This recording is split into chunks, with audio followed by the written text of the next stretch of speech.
incarner et rendre possible toutes les actions de lutte contre la pauvreté et les inégalités. Ces actions, portées par les citoyennes et citoyens, doivent enrichir les débats publics ainsi que faire pression chaque fois que de besoin sur les décideurs pour finalement arriver à faire bouger les lignes.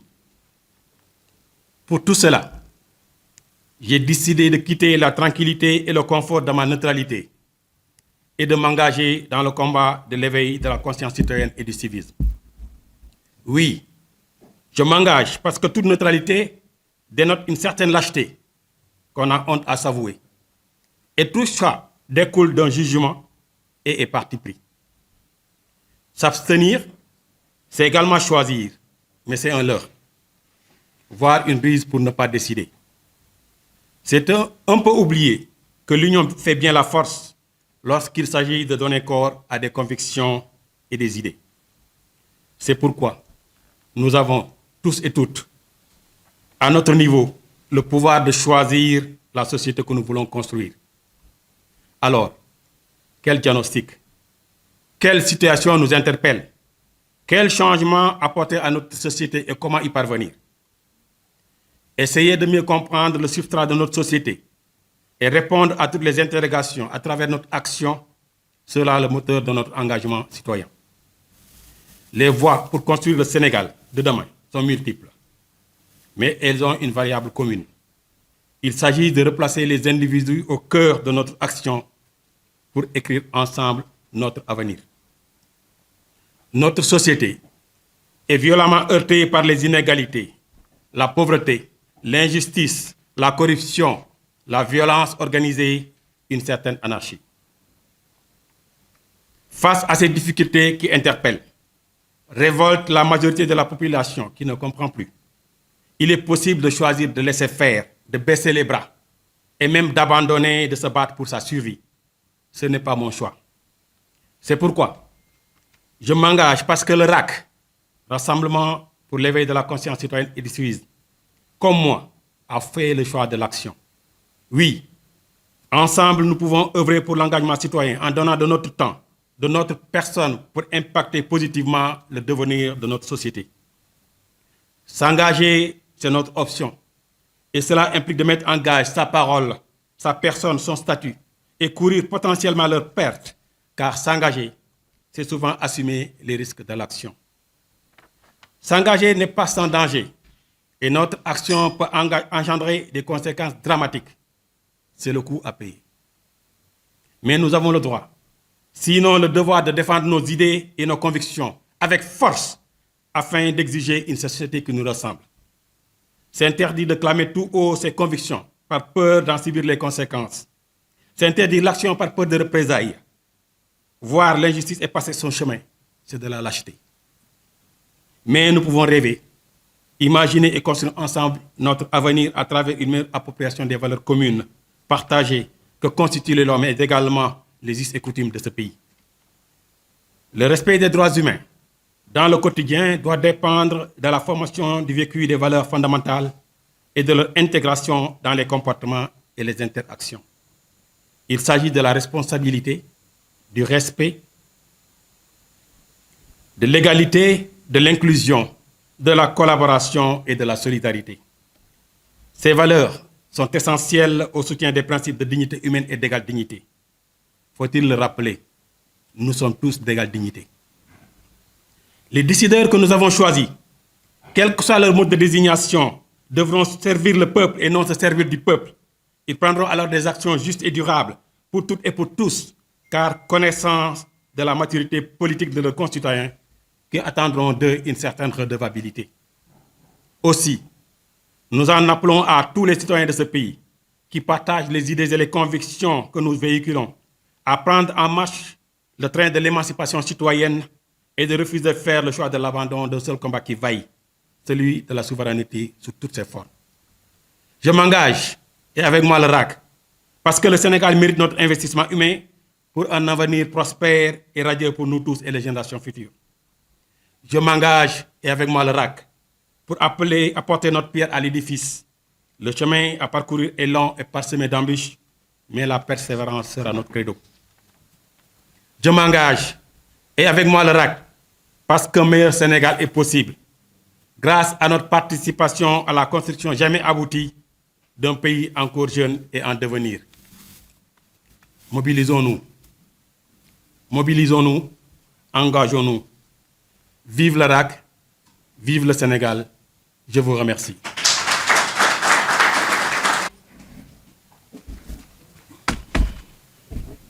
Vous venez d'assister au discours en version française. Maintenant, le colonel y va en version Wolof. Juste après, les journalistes pourront introduire leurs questions si possible. Merci.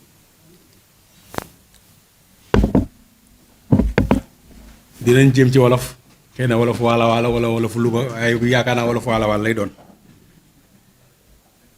li ñu fi dajale tey mooy sumb lu bees ànd ceeg suñu ay ñoñ sabab mi mooy ñu yeete ngir soppi doxin ak jëf ji ci mim réew li may njëkk a wax mooy suñu kuréel Sénégal la tudd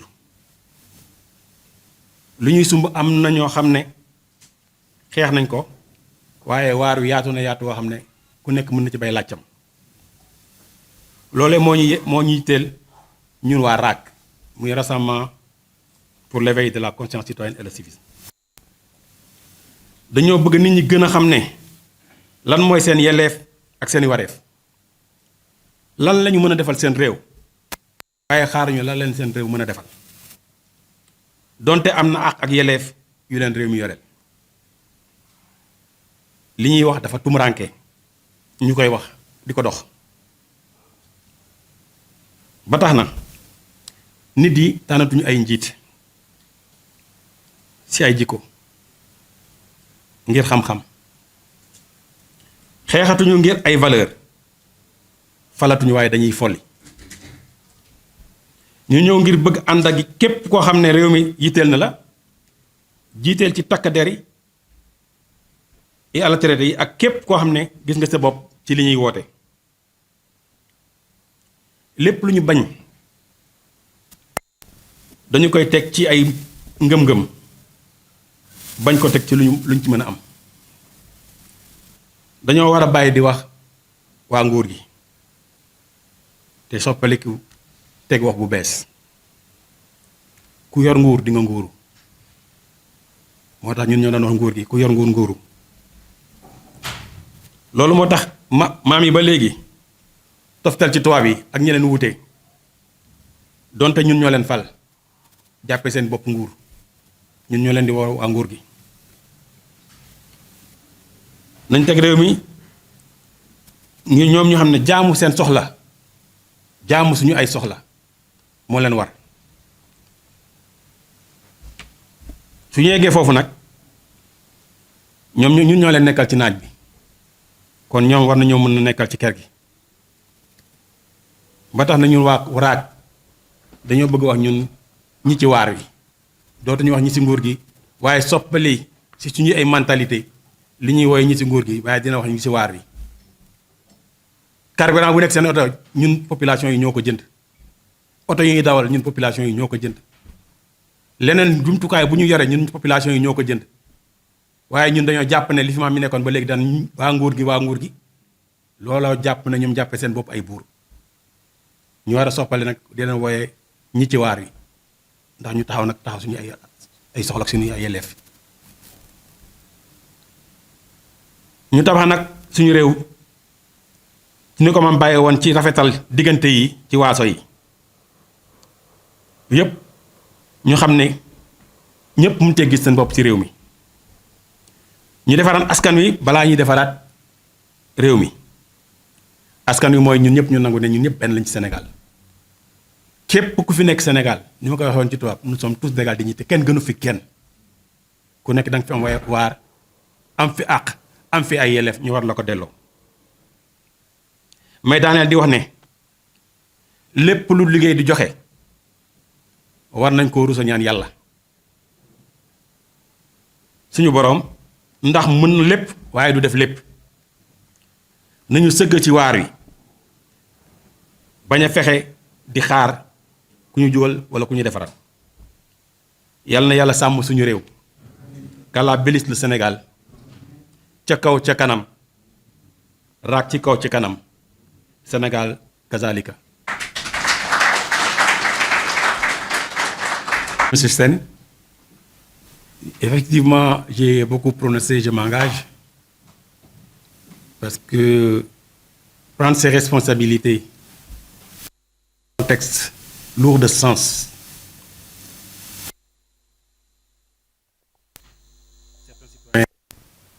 de prendre les responsabilités et de les assumer en ce moment-là. Aujourd'hui, ce qui se passe dans ce pays m'interpelle.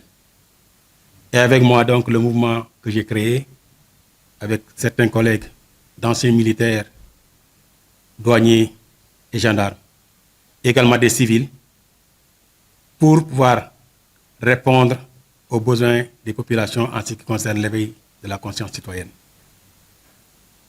Avant de pouvoir parler de ses droits, je pense qu'il est bon de connaître ses devoirs. Et aujourd'hui, nous avons créé ce mouvement pour permettre aux populations de par les démembrements que nous avons créés dans les régions et un peu plus tard, les démembrements que nous créerons dans les communes, de pouvoir répondre aux sollicitations des populations. Pas seulement y répondre, mais aller vers les populations et les pousser à connaître leurs droits et à pouvoir voter et non plus voter pour choisir les dirigeants et non plus seulement d'émettre des dirigeants. Voilà le sens de ce mouvement qui cherche à approcher davantage les populations de ce qu'est leur droit, mais également que les populations connaissent mieux ce qu'ils doivent attendre des dirigeants qu'ils se sont choisis eux-mêmes. Voilà pour la première question. Pour la deuxième question qui part du maintien de l'ordre, nous avons vécu tous les derniers événements qui se passent au Sénégal avec les interventions des forces de l'ordre et spécialement en ce qui concerne un des leaders de l'opposition, M. Sonko, vous n'avez pas voulu le nommer, mais dans mes sorties antérieures, j'ai toujours dit que le maintien de l'ordre était encadré et que ce maintien de l'ordre, pour moi, ancien militaire, est enseigné par les gendarmes et les policiers.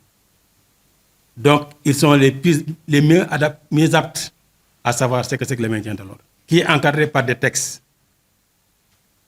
Toute action qui sera menée et contre ce qui est prévu par les textes devient illégal à ce niveau-là. Et je pense que j'ai eu à le dire dans mes présentes sorties également, que toute action contre un citoyen sénégalais, quel qu'il soit, doit émaner d'une autorité judiciaire. Et pas du bon vouloir, soit des forces de l'ordre ou des forces de l'ordre, et surtout la police ou la gendarmerie. Voilà, M. Sen, quelques éléments de réponse que je pouvais apporter à vos questions. Si vous permettez votre question, 2024, pourtant, pour être candidat à la présidentielle. Je pense que j'ai dit que le mouvement était un mouvement apolitique. Donc un mouvement panafricain et un mouvement citoyen. Il ne s'agit pas aujourd'hui, pour moi, de parler de ma candidature pour les présidentielles de 2024. Il s'agit pour moi d'encadrer les populations et de les amener à prendre les décisions idoines pour choisir le meilleur profil pour le Sénégal. Et ce meilleur profil pour le Sénégal, nous ne demanderons pas à nos membres nous ne leur donnerons pas un ordre de vote. Chacun en son âme et conscience de ce qu'il retiendra de notre discours, de ce qu'il retiendra de cet éveil de conscience citoyenne que nous allons mener, choisira le profil le mieux pour le Sénégal. Mais en ce qui me concerne, je ne suis pas candidat pour les élections de 2024. C'est un mouvement politique. Vous pensez que ce mouvement peut un jour devenir politique? J'ai tout à l'heure dit que tout choix, ne pas choisir, c'est choisir quelque part. Un mouvement apolitique peut transmettre, il ne faut pas insulter l'histoire, il ne faut pas insulter le futur, comme vous dites vous les journalistes, il ne faut pas insulter le futur. ça peut devenir pas un mouvement politique, mais une demande des membres qui constituent ce mouvement pour aller vers des élections. C'est bien possible. Ou en tout cas, il s'agira des populations sénégalaises. Tout citoyen est libre d'aller vers des élections, soit avec un mouvement citoyen, soit d'aller vers d'autres réceptacles pour aller vers des élections. Mais pour le moment, notre but, ce n'est pas d'aller vers des élections. Nous sommes là pour l'éveil de la conscience citoyenne et le civisme. Si vous permettez une dernière question, en ce qui me concerne, le président de la République a appelé toutes les forces vives de la nation à un dialogue autour de la table. Certaines oppositions ont décliné, la société civile également est invitée. Est-ce que vous pensez que ce dialogue-là est sine qua non? Je ne pourrais pas répondre à la place des autres partis politiques. Le mouvement RAC, en ce qui le concerne, je l'ai déjà dit dans une sortie, toutes les crises se négocient autour d'une table. Mais dialoguer, quels sont les termes de référence de ce dialogue? Qui fixe les termes de référence de ce dialogue? Est-ce que les acteurs sont d'accord sur les termes de référence de ce dialogue? Autant de questions qui doivent être résolues avant qu'on ne parle de dialogue. Si vous ne connaissez pas les termes de référence, si vous ne connaissez pas ce que sont les termes de référence d'une conclave, mieux vaut s'abstenir et attendre de connaître les résultats de ces termes de référence pour pouvoir prendre une décision. En tout cas, nous, RAC, nous ne participerons pas à un dialogue dont on ne connaît pas les termes de référence. C'est voué à l'échec, ce dialogue? Il ne m'appartient pas de dire que c'est voué à l'échec. Je suis un mouvement citoyen parmi tant d'autres et il y a également des partis politiques dans ce pays. Chacun à son niveau prendra ses responsabilités. Je reviens pour dire que le RAC ne participera pas à un dialogue dont il ne connaît pas les termes de référence.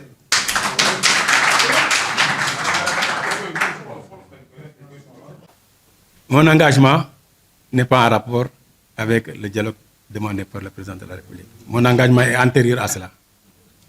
Je pense que vous l'avez suivi pour certains. Il y a 1 mois de cela, je suis sorti à travers Sans Limite, sans faire de publicité, mais également Walfadjri. Et on m'avait posé la question de savoir, avec le contexte national, qu'est-ce qu'il faut faire. J'ai renvoyé au général Jean-Alfred Diallo. Et ces propos ont été ramenés par le professeur Bathily.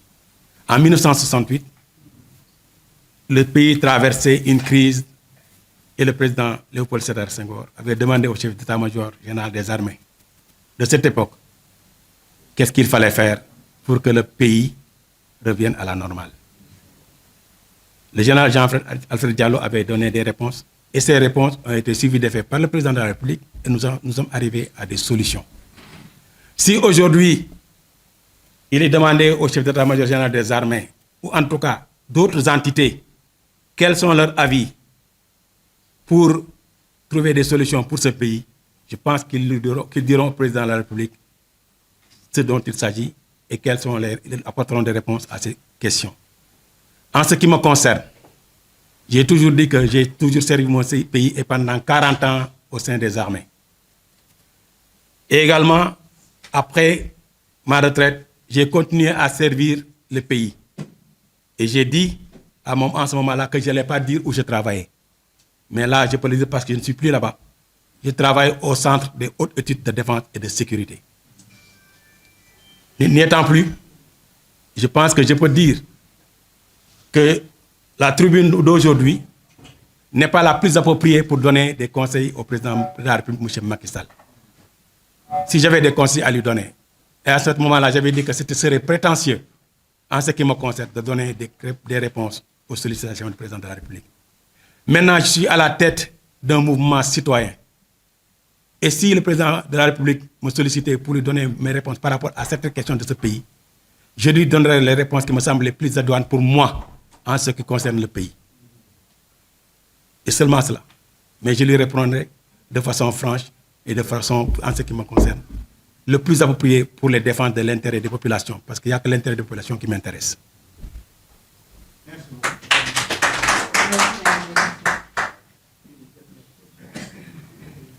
bonne partie de la population sénégalaise ressent. Je pense que si vous allez à Pikine ou à Guédiawaye, vous trouverez les gens le soir qui sont devant une maman qui vend du lait caillé ou en tout cas du tchéré, communément appelé le tchéré chez nous. Donc, je pense que l'injustice, en tout cas les inégalités, elles sont là. Aujourd'hui, j'en suis pas victime et je ne le souhaite pas, mais toujours dit qu'il y a une justice à deux vitesses au Sénégal. C'est avéré, c'est pas avéré, c'est pas à moi de le dire. Donc, c'est pourquoi j'ai dit qu'il y a une certaine inégalité. Pour ce qui est de la violence, vous avez vu ce qui s'est passé. Là, chaque fois qu'il y a des manifestations, c'est des manifestations très violentes. Et ces manifestations, cette défiance, mais c'est une défiance à l'autorité, mais c'est une défiance également aux forces de défense et de sécurité. Mais il faut également oser le dire. Est-ce que les forces de défense et de sécurité aujourd'hui sont en train de mener leurs actions en respectant les codes de déontologie et les règles pour faire le maintien de l'ordre? Est-ce que les citoyens sénégalais sont libres d'aller et de venir où ils veulent? Ou bien est-ce que tous les citoyens sénégalais sont libres d'aller et de venir comme ils le souhaitent au Sénégal? Si vous avez la réponse, vous me la donnez. Mais je pense partager avec vous que tous les citoyens sénégalais n'ont pas ces mêmes droits. Parce qu'il y a des citoyens sénégalais à qui on entrave leur liberté d'action. C'est ça la vérité. Jërëjëf monsieur Sène. Par rapport à ce que li nga njëkk a laajte mooy engagement man yaakaar naa ne sama engagement c'est à 20 ans. Je suis allé dans bu may dem ci armée ñaar fukki at la am toog fa ñeent fukki at kon yaakaar naa ne engagement mënul weesu loolu taxawal nag sama réew ci fu ne muy Casamance boo xam ne def naa fukki at ak juróom-ñett parce que nag man dama engagé wu mais engagement bi gën a jafe laa jël tàmmuma bi yomb tàmmuma bu yomb man parachutiste laa bëggoon nekk te moom laa doon ma def parachutisme suñ ko mënee nangu bu ñu ko muntiwul nangul it yaakaar naa ne armée sénégalaise c'est la meilleure unité d'élite loolu mooy sama ngëm-ngëm te ñu nekk ci salle bi fi ñu bëri xam nañ li may wax ba tax na engagement boobu ma jëloon mu jaral ma mën a joxe sama bakkan ngir sama réew dara soppeekoo ci tey xëy na kay tey laay door a fësal sama engagement en tant que civil parce que nag léegi civil la ku dem retraite nekkatoo militaire civil nga moo mën a taxaw nag fësal sama engagement pour xeexal sama réew ci ni ma ko mën a xeexalee wax ak askan wi yee leen ñu bàyyi comme ni ma ko waxee ñu bàyyi di folli te di fal kuy fal nag da nga war a xam ci li ngay fal ñun ñooy wax nguur gi waa nguur gi moo tax ma ne kuñ ne nguur nga nguuru loolu moo tax ñi nga xam ne ñoo fi nekk souvent ñu leen jox li ñu koy waxee ndomba tànk yi ñoom dañuy nguuru parce que ñun ñoo leen wax buur ba ñu yaakaar na ñun ay sujet lañu lu leen neex si ñun dogal si ñun lu leen neex fu leen neex yóbbuñu lu leen neex teg ñu mel ne ay xar rek nangu lépp loolu lañ bëgg mu jeex Sénégal ñu bëgg a jaare nag ci xel yi ak waxtaan yi ñuy waxtaan ak ñëpp ci région yi yëpp nag ak ci département yëpp ñu bëgg fa teg ay kuréel waxtaan ak population bi wax leen ne ñi ñu fal ñu leen di woote nitu nguur gi dañu leen war a wax ñi ci waar wi ndax ñu taxaw jóg jaamu suñu ay soxla parce que jaamu suñu ay soxla moo leen war oto bu ñuy def seen essence bu ñuy def seen oto plutôt ak yeneen avantage yi ñu am suñu xaalis la ñun ñoo leen koy jox lan moo war a tax ñu jëleen suñu xaalis ba pare ñoom ñu nekk ay buur suñu kaw loolu la ñu war a nangu ñu bëgg ci yee population bi loolu moo tax ñu woote mouvement bu mel ni taxawal ko pour dem ci région yëpp. Deuxième question bi force de défense et de sécurité manifestation yi li may wax mooy manifestation su amee bu ñu fàtte ne yenn manifestation yi déclaration nga war a def autorisation loolu moo nekk suñu constitution régime déclaratif la da ngay yëgle ne da nga war a comme tey bis naka tey da nga war a yëgle ne da ngay woote da ngay dajale ay doomu aadama pour wax ak ñoom ñun dañ ko def dama dem sous préfecture yónni fa samay ay ñooñ ñu dem ne leen ñun kat bis sàngam dañ toog hôtel sangam pour waxtaanee fa éveil conscience citoyenne préfet bi nekk sous préfet bi nekk koo xam ne xam na bu baax li tax ñu teg ko fi parce que dafa ne ma régime déclaratif la mais sous préfet yëpp suñu defoon noonu problème du am li ñu gis mooy yi fi am yëpp manifestation yi ñu fi tere mooy indi problème mais manifestation bu ñu encadré du am problème ba pare le maintien de l'ordre moo waxaat ko dafa am ay textes yu koy lijjanti comme ni ma ko doon waxee keroog kenn Sénégal xëy na Sénégal lañu toog di wax ay maintien de l'ordre soo demee au niveau de l'international Nations Unies ñoom gestion de foule la ñuy wax léegi kenn waxatul sax maintien de l'ordre gestion de foule nit ñi da ngay xool lan la ñu indi nga xool seen psychologie xam nan ngay waxante ak ñoom naka ngay deflante ak ñoom ba dérapage am ba kenn du ci gaañu te nag yaakaar naa ne comme ni ma ko waxee rek soo solee sa tenue nekk policier wala gendarme soo demee ba simi tenue bi pare sa maintien de l'ordre foo jëm comme ni ngeen koy waxee koñ ba ngay dellu du yéen a koy wax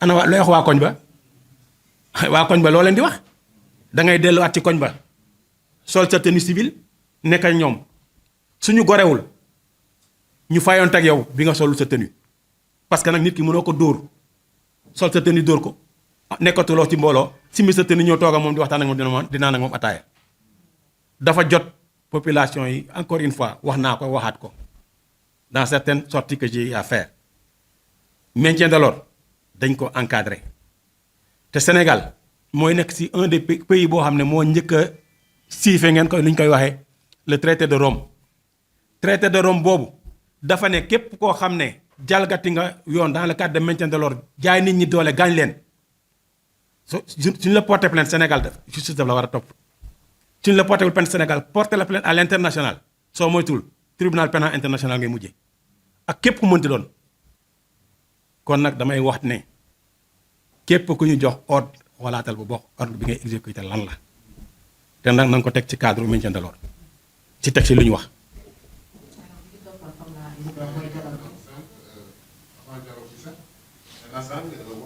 mouvement citoyen la waaye day yenn saa nit day bokk ci élection te di bokk ci benn parti politique ndax yaa ngi xalaat loolu ci 2024 dialogue bi président de la république woote société civile woote way politique yi dialogue boobu ndax lu mënta ñàkk nga jamono ji fii mu toll. yaakaar naa ne wax naa ko ci tubaab ne leen dialogue fépp foo gis ay ci waxtaan lay mujje guerre yi gën a mag ci àdduna dañ ko mujjee waxtaanee ci jataay ba trouver solution kon dialogue lu war la man nag dama ne du ma wax place kenn waaye man mouvement bi ma jiite du dem ci dialogue te xamul lan moo ëmb dialogue bi dañ koy wax lan mooy terme de référence yi waaw lan mooy terme de référence yi ci lan la ñuy dialoguer lan mooy contenu bi lan mooy objet wu dialogue bi yan question lañ fay poser lan lañ fay wax lan moo koy wutale dialogue yi fi amoon donte man fekkewu ma dialogue yooyu parce que boobu maa ngi sol tenue fekkewu ma ko waaye suivre naa ko parce que Sénégal militaire dañ ne wax naa ko si benn sortie lu ñu ko doon tere mooy tant que bi amul droit peesal mais dès l'instant où militaire nee nga ko da ngay voter mais am na fu mu féete képp kuy voter am nga foo féete dañ ne militaire yi nag yéen bu leen dem ngeen ne manifestation su amee bu leen fa dem fekkee meeting su amee bu leen fa dem fekkee waaye bis bu vote jotee jël leen seen carte ngeen sànni seen carte sànnil ku leen neex donc waxaat naa ko ci benn plateau muy militaire muy policier muy douanier muy force de défense et de sécurité koo ci gis am na ko féete parce que day voter dès l'instant où nit ki day voter rek am na fu mu féete day bokk APR wala mu bokk PASTEF wala mu bokk les valeurs xaw nu ñu ko tuddee en tout cas dina bokk benn parti république des valeurs wala mu bokk feneen donc voilà.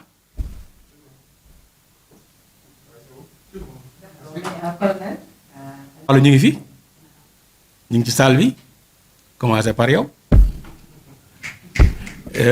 Badji Bassène waaye Badji Bassène waalo yaakaar naa ne képp koo xam ne da ngay woote dara ci say mbokk nga koy njëkk a commencé su ma jógee fii Dagana laa jëm incha allah mouvement bi am na nag ay démembrement comme ni ma ko waxee woon ci région yëpp waaye yaakaar naa sama prochaine sortie Dagana lay doon incha allah gi ma dëkk ma koy biral na ñu jógee Dagana ñëw fi toog tey am na ñoo ma fay toogal en attendant ñu mën a mobiliser Dagana xeexal non seulement citoyens yi mais sama engagement Dagana la forcément Dagana ku amul base foo jëm suñu d'accord ñooy bokk bis bu ñuy jël peut-être man ak yow wala ma dugal la sama oto wala nga dugal ma sa oto ñu dem donc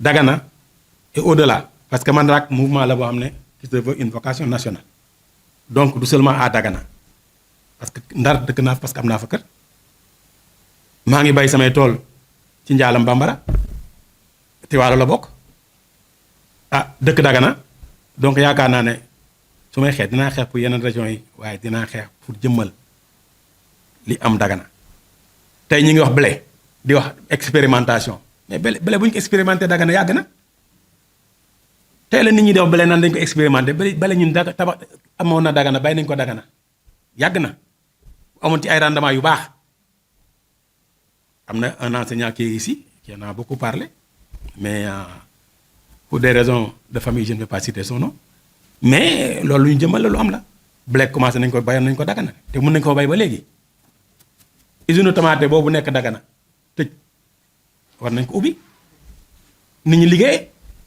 ñi ngi naan ay xëyu ndaw yi ba pare Dagana am usine tomate boo xam ne mi ngi tëj depuis xaw ma ñaata année doon employé Dagana waa yu bare doon indi comme lu bare au delà de Dagana sax daan employé ñeneen ak ñeneen war nañu toog di xaar rek naan dañuy toog di lu ñu nekkoon li fi maam yi doon def Dagana dañu ko ne def li fi maam yi doon def dañu war a soppiwaat xalaat yi Dagana nag xam nga ko ñëpp la benn bopp la kenn du ko xar ñaar waaye su taxawee pour changement war a am Dagana ñun dinañ taxaw jëmal loolu parce que balaa ngay dem wane da ngay soppi xar kanam feneen mais fi nga dëkk nga soppi xar kanam ba man loolu mooy sama idée donc Waalo d'abord bu kenn mer te laa dëkk mais après su ma jógee Waalo nag mën a gën a dem ci yeneen dëkk yi di wax naa nag Thiès aussi fii dama fi am kër ba pare juddoo fi kon kenn ëppale mu fi moo tax ma nekk ci mouvement de Thiès parce que aussi fii laa dëkk